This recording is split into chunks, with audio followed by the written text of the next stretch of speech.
ঠাকুরগাঁ জেলা শাখা কর্তৃক আয়োজিত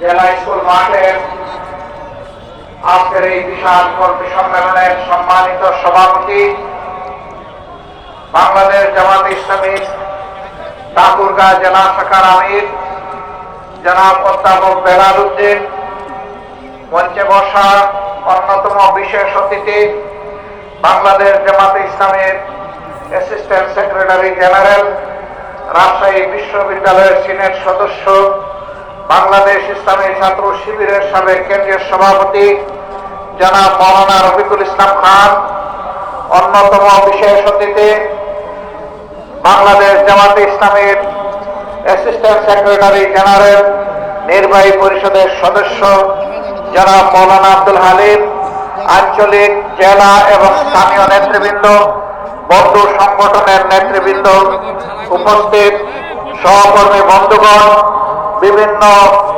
ধর্মের যে সমস্ত ভাই এবং বন্ধুরা এসেছেন, আমার সেই সমস্ত ভাই এবং বন্ধুগণ, সাংবাদিক বন্ধুগণ, আবারও সবার প্রতি সালাম, আসসালামু আলাইকুম ওয়া রাহমাতুল্লাহ। অন্যান্য ধর্মের ভাইদের প্রতি অন্তর নিগ্রান্ন ভালোবাসা এবং শুভেচ্ছা। বাংলাদেশ 18 কোটি মানুষের দেশ, হয় কিছু কম হবে, না হয় কিছু বেশি হবে। ছোট্ট একটি দেশ, পৃথিবীর মানচিত্রের অবস্থান খুঁজে পাইতে হলে খুব গভীরভাবে চোখ ফেলতে হয়। এত ছোট দেশে বিশ্বের কোথাও এত বিপুল জনসংখ্যা নেই। বিপুল জনসংখ্যার এই বাংলাদেশ, জনসংখ্যা কোনো অভিশাপ নয়, বরঞ্চ জনসংখ্যাটা জনশক্তিতে পরিণত করতে পারি নাই, এটা আমাদের ব্যর্থতা। এই 18 কোটি মানুষের হাতকে যদি কর্মীর হাতে আমরা পরিণত করতে পারতাম, প্রাপ্তবয়স্ক সকলের হাতে যদি আমরা কাজ তুলে দিতে পারতাম, এই দেশটার চেহারা বদলে যেত।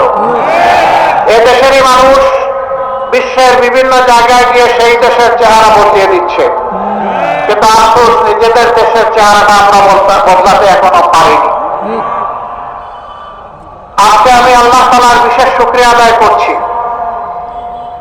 যে হাজারো নিষ্পেষণ, নির্যাতন, জুলুম, খুন, গুম, ধর্ষণ, লুণ্ঠনের তাণ্ডব চালানোর পর 17.5 বছর পরে বাংলাদেশের মানুষ একটু স্বস্তিতে শ্বাস নিতে পারছে। 15.5 বছর টানা ফ্যাসিবাদী সরকারের বিরুদ্ধে দেশের সকল বিরোধী দল দফায় দফায় আন্দোলন করেছে।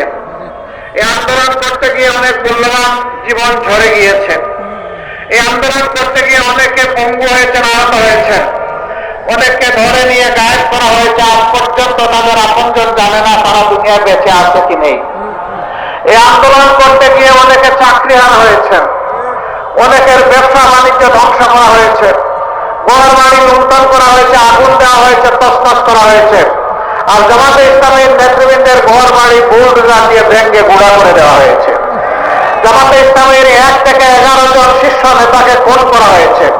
বিচারিক আদালতে আদালত সাজিয়ে সাজানো পাঠানো আদালত আর সাক্ষী দিয়ে তাদের জীবনকে ধ্বংস করা হয়েছে। সম্মানিত ভাইরা, শেষ পর্যন্ত কোরআনের পাখি খ্যাত সারা দুনিয়ার মানুষ তাদের কলিজায়, যার জন্য আলাদা একটা জায়গা ছিল, আল্লামা দিলওয়ার হোসেন সাঈদীকেও জেলের মৃত্যুর দিকে তারা ঠেলে দিল। তার একটা জানাজা তাকে হবে তা বরদাস্ত করতে পারল না। শেষ পর্যন্ত তাকে জোর করে পিরোজপুরে পাঠিয়ে দেওয়া হলো। সেখানে সেনাবাহিনী, বিজিবি, পুলিশ, র্যাব, আনসা সব কিছু দিয়ে চতুর্দিক থেকে ঘেরাও করে মানুষের স্রোত ঠেকানোর চেষ্টা করা হলো। বর্ষণ করে দিলে মানুষের স্রোত